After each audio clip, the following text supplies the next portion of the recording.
রবিবারে সারাদিন কি করলাম না করলাম সেটাই তোমাদের কাছে শেয়ার করব।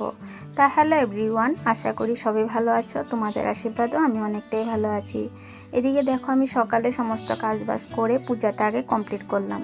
তো পূজা দিয়ে বসে পড়লাম এদিকে সবজি নিয়ে। সকালবেলা টিফিন করে নিয়েছি, সকালবেলা হালকা নাস্তাই করেছিলাম, বিস্কুট চা খেয়েছিলাম। তো খাওয়া দাওয়া করে এদিকে সবজিগুলো কেটে বেছে রান্নাটা বসায় দিয়েছি। আর রবিবার বলে কথা, চিকেন তো থাকবেই, ঠিক না? তো এদিকে আজকে দেখো দুই দিকে বসায় দিয়েছি, এদিকে একদিকে নিরামিষ সবজিটা বসায় দিয়েছি, আর তার সাথে এই যে লাউ পাতার যে চাটনিটা হয় সেটাই রান্না করব। তোমরা কে কে খাও অবশ্যই কমেন্টে জানাও।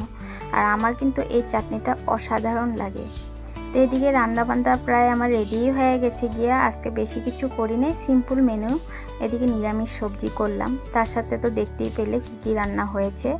আর তার সাথে তোমাদের কাছে একটা কথা বলি, আমাকে যে তোমরা এত ভালোবাসা দাও, এত ভালোবাসো, সেটার জন্য তোমাদের অনেক অনেক ধন্যবাদ। আর অনেক দিদি ভাইরা বোনরা আমাকে এত সুন্দর কমেন্ট করে যে তোমার ভিডিওগুলো খুব ভালো লাগে।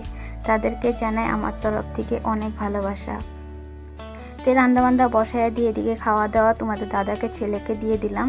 আর এদিকে দেখো দইটা যে দেখানো হয়েছে, সেই দইটা বানাইছে আমার মা, সেটাই তোমাদের কাছে একটু শেয়ার করলাম। মিঠা দই ছিল সেটা। তো দুপুরবেলা খাওয়া দাওয়া করে একটু রেস্ট নিয়ে সন্ধ্যাটাও দিয়ে নিলাম।